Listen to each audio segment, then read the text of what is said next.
It's hard to have a discussion about leadership when we don't really have a common definition of what a leader is. You know, I read the same books as everybody else. You know, a lot of them tell us to sort of learn your style of leadership, how to adapt your style of leadership to fit the situation at hand. That's not leadership, that's management. To be a leader, you need one thing and one thing only: followers. That's it. It has nothing to do with rank or authority. You are a leader when others raise their hands and volunteer to go in the direction you set. The question is, why should anyone follow you? There are many ways to get people to do the things that we want or to follow us. In fact, it all boils down to two things. You can either manipulate people or you can inspire them. Those are your options. We're all familiar with manipulations in the business world. Things like dropping your price. If you drop your price low enough, people will buy from you, right? This is the concept behind a sale. Things are priced to move. Promotions, 2 for 1, free toy inside, buy one, get one free. And in the business-to-business space, we call it value added. The concept is the same. It's giving stuff away for free to reduce someone's risk so they'll choose you over the competition. It is inherently manipulative. Fear, wonderful manipulator. If any of you are parents, you know exactly what I'm talking about. Peer pressure is another one. I'm sure we've all sat in our offices and had someone tell us, you know, 70% of your competitors are using our service, why aren't you? Maybe 70% of my competitors are idiots.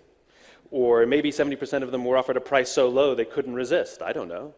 The point is, when we hear that the majority is doing something, we either fear that we're being left out or that they know something that we don't, and it influences our behavior. One of my favorite manipulations is what companies like to call innovation. Real innovation changes the course of industries, if not the way we live our very lives. The fax machine, the light bulb, iTunes, this is real innovation. Adding a camera to your cell phone is a wonderful feature, but it is not an innovation. It's the difference between steps and leaps. And what most organizations like to call innovation is in reality novelty, little additions to their products, nothing earth-shatteringly different. In the 1970s, do you know how many choices of Colgate toothpaste there were? Take a guess. 2. Do you know how many there are now? 30. And that's just Colgate, which means that their competition is offering about the same number of products, about the same price, about the same quality, about the same service. And yet I have no data to show that people are brushing their teeth now more than they were 30 or 40 years ago. What happened was this annoying little thing called globalization, and markets opened up, and competition increased, and the metrics went down. It doesn't matter which one, market share, revenue, profits, it doesn't matter. The metrics went down. And then to combat that, the company added a new product. This one has fluoride. And people went, ooh, shiny. And they tried it, and the metrics went up. But the problem with competition is they compete, and they match the product about the same, and the metrics went down again. Well, it worked the first time, so we'll do it again, and again, and again, and again, until you have 30 different line extensions. And what's one of their big complaints these days, like so many other companies? How do we differentiate ourselves? That's hilarious to me. How do we get out of a problem that we created for ourselves? And so they resort to any number of the other manipulations. Now, I cannot dispute that these and many other manipulations work. They absolutely do. That's why we use them. The problem is, none of them breed loyalty. The problem is, none of them engender trust. The problem is, over the course of time, it costs more money because somebody has to pay for all this stuff. And over the course of time, it increases stress both for the buyer and for the seller.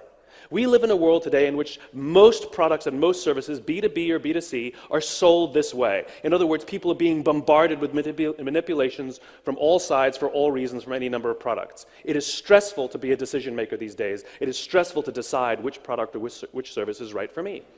But it's equally as stressful to be on the selling side, in which we have to operate in a world in which the vast majority of things are sold through bombarding people with manipulations and promotions and value added. And so it's hard for us, if we truly have something special, to stand out in the crowd and be noticed. It's called stress. This is largely the world we live in today. But there's an alternative. That alternative is called inspiration. And there are only a few leaders and a few organizations that tend to rely vastly more on inspiration than manipulation. And I'll talk about some of the big ones, like Apple Computers or Harley-Davidson or Southwest Airlines. But you see the same pattern in great leaders like Nelson Mandela or Martin Luther King or John F. Kennedy. What I learned is that regardless of their size and regardless of their industry, Every single one of these organizations, every single one of these leaders with the capacity to inspire, they all think, act, and communicate the industries, if not the way we live our very lives. The fax machine, the light bulb, iTunes, this is real innovation. Adding a camera to your cell phone is a wonderful feature, but it is not an innovation. It's the difference between steps and leaps. And what most organizations like to call innovation is in reality novelty, little additions to their products, nothing earth-shatteringly different. In the 1970s, do you know how many choices of Colgate toothpaste there were? Take a guess. 2. Do you know how many there are now? 30. And that's just Colgate, which means that their competition is offering about the same number of products, about the same price, about the same quality, about the same service. And yet I have no data to show that people are brushing their teeth now more than they were 30 or 40 years ago. What happened was this annoying little thing called globalization, and markets opened up, and competition increased, and the metrics went down. It doesn't matter which one, market share, revenue, profits, it doesn't matter. The metrics went down. And then to combat that, the company added a new product. This one has fluoride. And people went, ooh, shiny. And they tried it, and the metrics went up. But the problem with competition is they compete, and they match the product about the same, and the metrics went down again. Well, it worked the first time, so we'll do it again, and again, and again, and again, until you have 30 different line extensions. And what's one of their big complaints these days, like so many other companies? How do we differentiate ourselves? That's hilarious to me. How do we get out of a problem that we created for ourselves? And so they resort to any number of the other manipulations. Now, I cannot dispute that these and many other manipulations work. They absolutely do. That's why we use them. The problem is, none of them breed loyalty. The problem is, none of them engender trust. The problem is, over the course of time, it costs more money because somebody has to pay for all this stuff. And over the course of time, it increases stress both for the buyer and for the seller. We live in a world today in which most products and most services, B2B or B2C, are sold this way. In other words, people are being bombarded with manipulations from all sides for all reasons from any number of products. It is stressful to be a decision maker these days. It is stressful to decide which product or which service is right for me. But it's equally as stressful to be on the selling side, in which we have to operate in a world in which the vast majority of things are sold through bombarding people with manipulations and promotions and value added, and so it's hard for us, if we truly have something special, to stand out in the crowd and be noticed. It's called stress. This is largely the world we live in today. But there's an alternative. That alternative is called inspiration. And there are only a few leaders and a few organizations that tend to rely vastly more on inspiration than manipulation. And I'll talk about some of the big ones, like Apple Computers or Harley-Davidson or Southwest Airlines. But you see the same pattern in great leaders like Nelson Mandela or Martin Luther King or John F. Kennedy. What I learned is that regardless of their size and regardless of their industry, every single one of these organizations, every single one of these leaders with the capacity to inspire, they all think, act, and communicate the exact same way, and it's the complete opposite to the rest of us. All I did was write it down. And it's probably the world's simplest idea. I call it the golden circle. It's quite literally 3 concentric circles, a bullseye. In the middle is why, and the center ring is how, and the outside ring is what. I always like to joke that because I use a paper and a pen, I don't have AV problems. I have one. Let me define the terms. Every single organization on the planet knows what they do. These are the products we sell, the services we offer. Some know how they do it. Whether you call it your differentiating value proposition, your proprietary process, your USP, these are the things you think make you different or special or stand out from the crowd. But very, very few people and very, very few organizations can clearly articulate why they do what they do. And by why, I don't mean to make money. That's a result. By why, I mean what's your purpose, what's your cause, what's your belief. Why does your company exist? I mean, do we really need another one? Why did you get out of bed this morning? And why should anyone care? As a result, the way we think, the way we act, the way we communicate is from the outside in. We go from the clearest thing to the fuzziest thing. We tell people what we do, we tell them how we're different or how we're special, and we expect some sort of behavior, a vote, a purchase, support. But not those leaders and not those organizations with the capacity to inspire. Every single one of them, regardless of their size, regardless of their industry, thinks, acts, and communicates from the inside out. Let me give you an example. I use Apple frequently because they're easy to understand and we all get it. If Apple were like everyone else, a piece of communication would sound like this. We make great computers. They're beautifully designed, simple to use, and user-friendly. Want to buy one?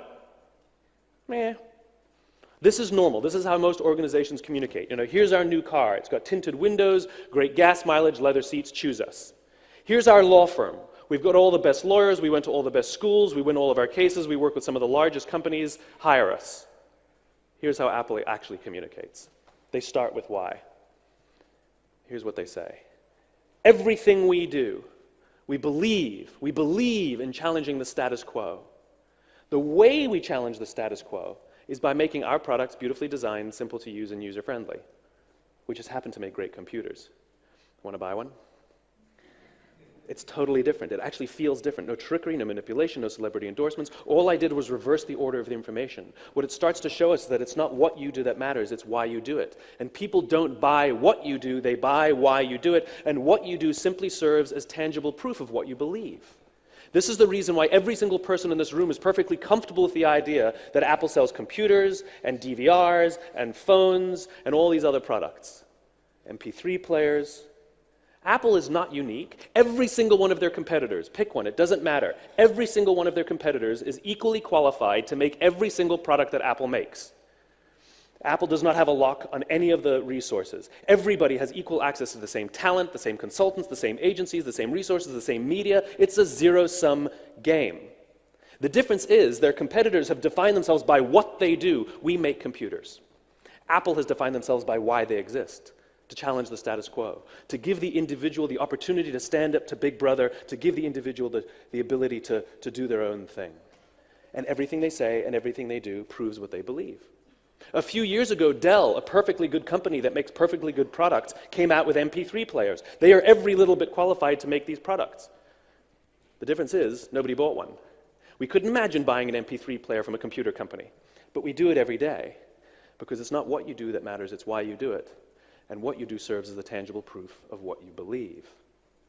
For this little thing to work, you have to have three things. One, you have to have clarity of why. If you don't know why your company exists, how will anybody else?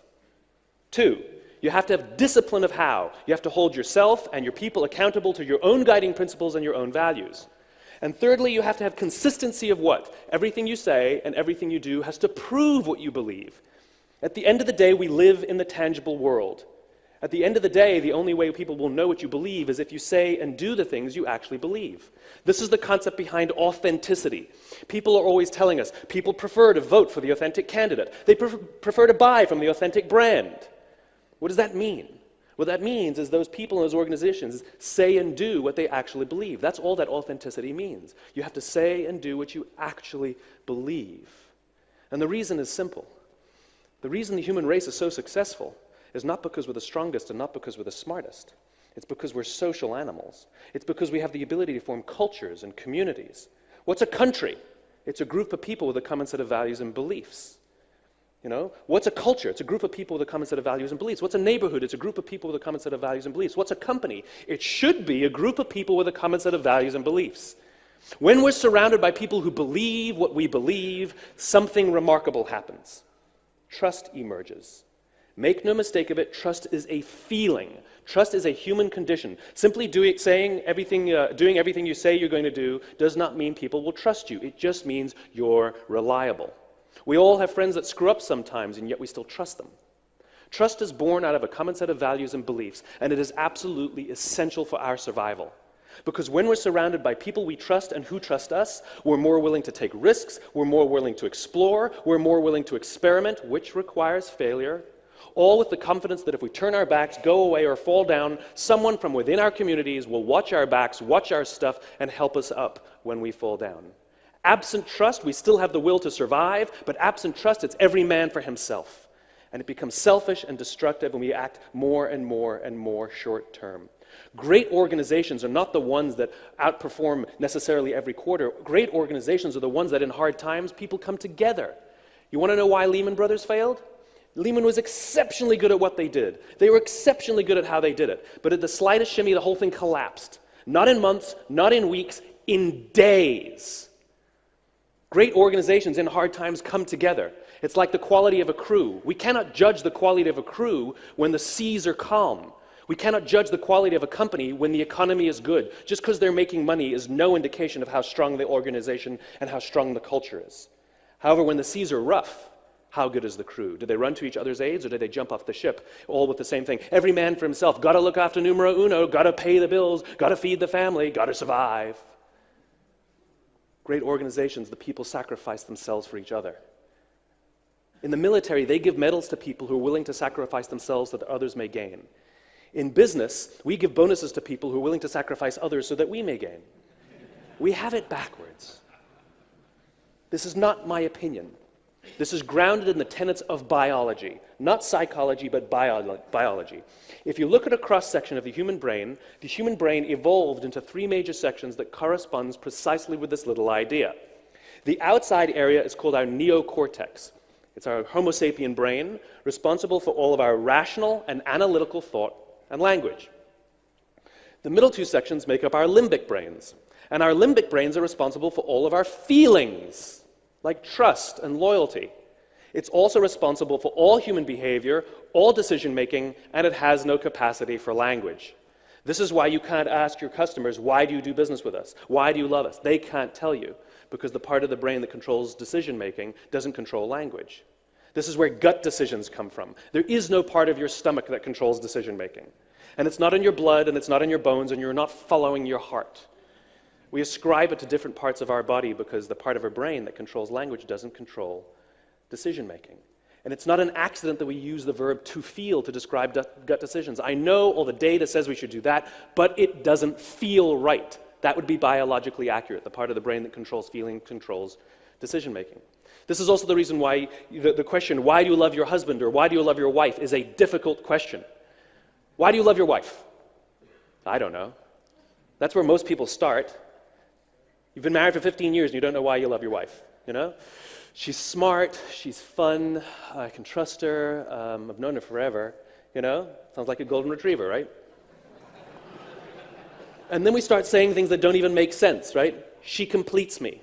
Don't know what that means, right? I have a left arm and a left leg, she's got a right arm and a right leg, together we make one. I don't even know what it means.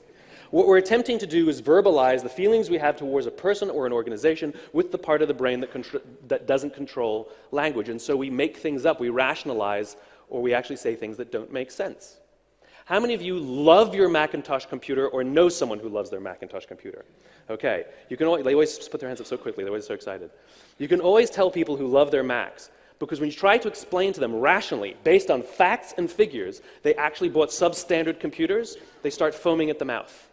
Right? But rationally speaking, that's exactly what happened. Rationally speaking, based on facts and figures, Macs are at least 25% more expensive than their PC counterparts, sometimes double their price. There's less software, there's fewer peripherals, and they're absolutely slower. I mean, there's nothing faster about them. I have one, and I get that spinning beach ball of death all the time. Right? The difference is, Apple's not selling us one of these, they're selling us one of these. Because Apple is so clear about what they believe, so disciplined how they do things, and so consistent in what they do, it gets the point that their computers serve as a symbol of a set of values and beliefs. Those people who love their Macs didn't buy it just for the product based on the rational sensibilities and the rational differentiators. They bought it to demonstrate something about who they are. This is why Mac lovers love opening their computers in airports. Right? People with PCs don't open their computers in airports, they don't care. It's just a commodity, it's just a computer. And sometimes you see a PC with an Apple sticker. That's somebody telling you, my office gave me the computer, this is not really who I am. It's a symbol for who they are. Because you see, our survival depends on our ability to find people who believe what we believe. And because the part of the brain that controls behavior doesn't control language, we rely on stories and symbols and all of these things to help communicate who we are. This is why authenticity matters. Because if you say and do the things you actually believe, you will attract people who believe what you believe. If you lie, people will be drawn to the lie, but we will start to figure out that you don't actually believe those things, and so we don't trust you. This is why we don't generally trust politicians. Because when we sit down and evaluate all the things they tell us, yes, rationally speaking, all of their opinions happen to align completely perfectly with all the beliefs I have, but we know that they're not telling us things that they actually believe. And so we don't trust them. Trust is a very, very important thing. Our survival depends on it. We're highly, highly attuned to it. I had the great honor of visiting Quantico Marine Base in Quantico, Virginia. And on the day I was there, this is where the Marines select their officers who will then lead their Marines into battle. And the day I was there, the colonel in charge of OCS was about to give me a presentation about their selection process and how they run things. And there happened to have been an incident while I was there. And they were considering throwing one of their Marines out of the Marine Corps. So of course, curious Simon, I said, well, what happened? You know, it must have been serious if you're considering throwing him out of the Marine Corps. And they said, we caught a guy falling asleep on watch. I said, in Virginia? Like, that's it? You know, it's not like he was in combat or something. You caught a guy falling asleep on watch in the woods of Virginia, and you're going to throw him out for that. A little strict, don't you think? And the guy said, no, you don't understand.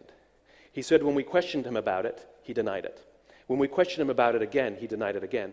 And only when we gave him irrefutable proof that he had fallen asleep on watch did he say, and I quote, I want to take responsibility for my actions. And the problem we have in the Marine Corps is that you take responsibility for your actions at the moment you perform those actions, not at the point you get caught. You see, integrity matters, he said.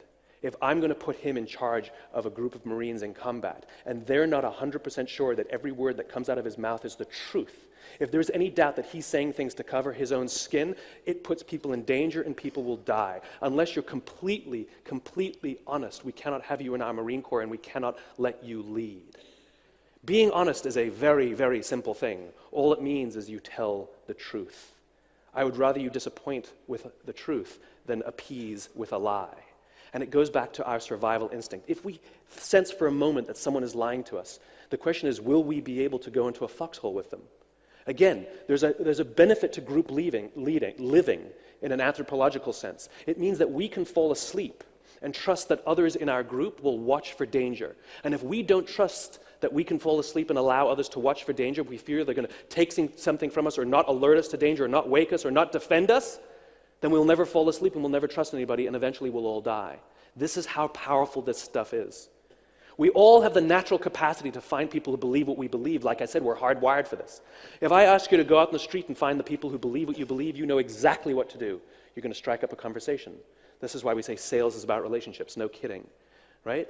And you have an exchange with them, and sometimes there's good chemistry and sometimes there's not, whatever that means, right? Sometimes it's quick and sometimes it's slow. The point is it's not scalable. It's not scalable. But if I tell you to go outside and find all the people wearing red hats, it's easy. There's one, there's one, there's one, there's one. When you know what symbols to look for, it's easy to find the people who believe what you believe. Just like all you Mac lovers, and don't lie to me, when you're walking through the airport and you see somebody else with their laptop open, you like them a little more, don't you? It's because Apple is so clear about what they believe, so disciplined about how they do things, and so consistent in what they do. We're using these symbols, we're using these brands, we're using these things to say something about who we are in an attempt to attract people who believe what we believe. Leadership is the ability to stand on the street corner and simply talk about your own red hat. Got a red hat here. Got a red hat. Got a red hat.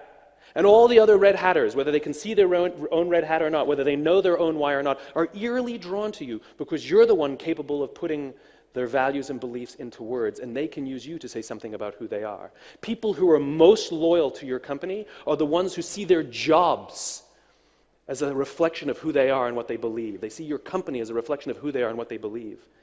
There are people walking around with Harley-Davidson tattoos on their body. This is a corporate logo. Some of them don't even own the product. There's nobody walking around with Procter & Gamble on their arm. It's because Harley is so clear about what they believe, so disciplined about how they do it, and so consistent in what they do, it gets the point that everything they say and everything they do serves as proof of what they believe. The reason this stuff is important can be summed up in something called the law of diffusion of innovation. And if you don't know the law, you definitely know the terminology. It's the old bell curve, the standard deviation. And what it tells us is that the first 2.5% of our population are our innovators. The next 13.5% of our population are our early adopters. Then you have your early majority, your late majority, and the last 16% are your laggards. The only reason these people buy touch-tone phones is because you can't buy rotary phones anymore. That's my parents. What the law of diffusion tells us is that this population, the innovator and the early adopter population, are very comfortable trusting their guts. They're very comfortable making intuitive decisions. They're willing to pay a premium and go out of their way to be a part of something that reflects their own beliefs. These are the people who stood in line for 6 hours to buy iPhones when they first came out, even though you could go into the store and just buy one off the shelf a week later. These are the people who spent $40,000 or $50,000 to buy flat-screen TVs when they first came out, even though the technology was substandard. It had nothing to do with the technology. It had to do with them. The majority of the population is more cynical and more practical. They absolutely care about things like price and quality and service and features. The problem is they're not willing to try something until somebody else has tried it first. This is the reason we have to drop our price and offer promotions, all kind of value added, because these are the ones we have to reduce their risk. These people happily pay a premium and work with substandard products if it reflects their beliefs. And these people won't try something until somebody else has tried it first. In other words, to achieve mass market success or long-term stability, it's not about appealing to these people, it's about appealing to these people. And if you can get 15 to 18% market penetration, and I don't mean of the market, I mean of the people who believe what you believe, then there's a social phenomenon, the tipping point. 15 to 18% of those who believe what you believe, and it just tips and it goes mass. We all get about 10%. Law of averages says if you ignore everything I'm saying, you'll get about 10%. 10% of our customers love us, 10% of our employees love us. But it's not enough to make it tip, you see. I'll give you two examples, a famous failure and a famous success. First, the famous failure. It's a business example. In the US, we have a product called TiVo. It's a digital video recorder. When TiVo was introduced into the marketplace about 12 or 13 years ago, it was and continues to be the single best product on the market, hands down, undisputed. It is the best technology out there and continues to be this to this day, right? And if you ask most organizations and you ask most companies, why did your product fail, why did your company fail, they usually give you some combination of the same few reasons. Undercapitalized, didn't have enough money. Poorly executed, wrong people, bad market conditions. Okay, that's the recipe for success. So TiVo has the best product on the market, execution flawless. Venture capital up the wazoo. Money, no problem. They hired the best engineers money could buy. People, not a problem. And the market conditions are incredible. In the US, we use TiVo as a verb. The unaided awareness of the brand is in the 90th percentile. It's common. Market conditions, fantastic. TiVo is a commercial and financial failure. They've never made money. And when their company went public, it launched at about $40 or $50 and then very quickly plummeted, and except for a couple of little blips, has never ever traded above $10. And the reason is because they took this brilliant product, brilliantly executed, brilliantly funded, and they told the mass market, we have a product that pauses live TV, skips commercials, memorizes your viewing habits on your behalf, and records without you even asking. And the cynical, practical majority said, I don't believe you, I don't need it, I don't like it, I don't want it, you're scaring me. And so they didn't buy one. There were a few early adopters, and to this day they love their TiVos and have upgraded it every year, but it wasn't enough to make it tip. Now imagine if TiVo had launched their product to this population, explaining why it exists. If you're the kind of person who likes to take total control over every aspect of your life, boy, do we have a product for you. It pauses live TV, skips commercials, memorizes your viewing habits, and records on your behalf without you even asking. In this instance, what the product does serves as tangible proof of why it exists. It is not the reason we make the choice in the first place. People don't buy what you do, they buy why you do it. Now I'll give you my favorite example of the law of diffusion. Martin Luther King, in 1963, August of 1963, gave his I Have a Dream speech, and 250,000 people showed up on the Mall in Washington to hear Dr. King speak. No invitations were sent out, and there was no website to check the date. How many emails did you get to show up here today? Right? It was 7, 8? It was 500 people here, right? Nothing. Right? Dr. King was not the only man in America who knew what had to change to bring about civil rights in that country. He wasn't the only great orator of the day. He wasn't the only man who suffered in a pre-civil rights America. In fact, he suffered less than most because he was off at university. He wasn't even the perfect man. He had his complexities, and we just don't talk about that stuff. The difference is he had a gift. He didn't go around telling people what we need to do, how we're going to do it. He went around and told people, I believe, I believe, I believe. And people who believed what he believed took his cause and made it their own. And they told people what they believed. And those people took that cause and made it their own, and they told people what they believed. And some built structures to get the word out more efficiently. And lo and behold, on the right day, on the right time, 250,000 people showed up on the Mall to hear him speak. How many of them showed up for him? 0. They showed up for themselves. It's what they believed. It's the America that they wanted to live in. It's the America that they wanted to raise their children in, that inspired them to get on a bus, travel for 8 hours, stand in Washington in the sun in the middle of summer, simply to hear him speak. Simply showing up was one of the things that they did in their life to prove what they believe. Even Dr. King, it wasn't about black versus white. Dr. King had a belief that there were two types of laws in this world. There were the laws made by man, and there were the laws made by a higher authority. And not until the laws of man are consistent with the laws of a higher authority would we live in a just world. The civil rights movement was the perfect way for him to bring his cause to life. Oh, and by the way, he gave the I have a dream speech, not the I have a plan speech. Everybody's got their comprehensive 12-point plan these days. We're not inspired by your plan. We're inspired by what you believe and where you're going. This is the remarkable thing about human beings. We can imagine the future. We can only see the things that we have words for. And this is what great leaders do. They can put these things into words. Let's imagine that this room is empty and we're standing over here in the corner. I give you a very simple instruction. I want you to go to that corner in a straight line. Off you go, no problem. And without telling you, I quickly put a chair in front of you. And what do? You go around the chair. This is the remarkable thing about human beings. When we're crystal clear on the place we're going, on the destination, on the vision, our route is flexible. Even though you just ignored what I told you to do, I told you to go in the straight line. This is the great thing about people. When we are clear in the destination, we are flexible on the route. Reset. Let's stand in the corner again. I give you a simple instruction. I want you to go in a straight line to some point in this room. And you say, well, where do you want me to go? I say, I don't know. You're smart. Pick a place. And so you pick an arbitrary point in the room and you start walking there. And without telling you, I quickly put a chair in front of you. And what do? You come to a grinding halt, or you make a sudden sharp turn. And I say to you, what are you doing? You say, well, how can I go in a straight line if you put a chair in front of me? In other words, when we're not clear on the destination or the destination is arbitrary, we become obsessed with the route. And now you think about how we do business these days. You know, what's your goal for the end of the year? To increase top-line revenues by $500 million. Why not $400 million? Why not $600 million? There are arbitrary points in the room. And then we become obsessed with the strategies that we've set to get there, as opposed to the great leaders and the great organizations that explain why their companies exist, and then leave it to their people to figure out the route how to get there. And that's how you get innovation. Leadership's only responsibility is to point north, to point the direction, to say where we're going, and allow everybody else to figure out how to get there. This is what we feel fulfilled about our ability to contribute to the organization. This is exactly why Apple is the most innovative company in the world. It's not because Steve Jobs came up with all the ideas. Do you know how many ideas he actually came up with? None.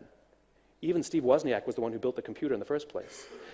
Long, long ago, before Apple even existed, Steve Jobs and Steve Wozniak were sitting in a garage in Cupertino, California, and they made something called the Little Blue Box, which allowed people to avoid paying long-distance rates on their phone bills. They were challenging the monopoly phone company, Ma Bell.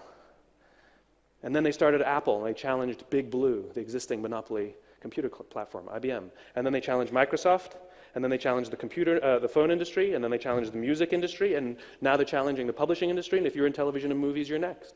It's just a repeating pattern. Jobs told people that he believed in making products that allowed people to have more control, that we shouldn't be at the dictate of large organizations that tell us how things should work. And he allowed it to his people to figure out ways how to get there. That's what drives innovation, a clear sense of destination, not an obsession with the route. There are leaders and there are those who lead. Leaders hold a position of power or influence or rank, but those who lead inspire us.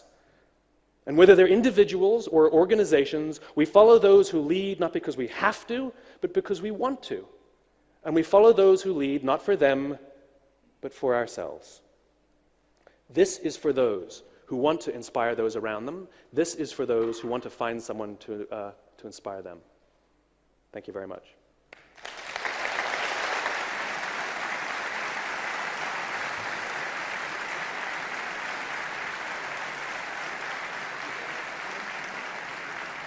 So much.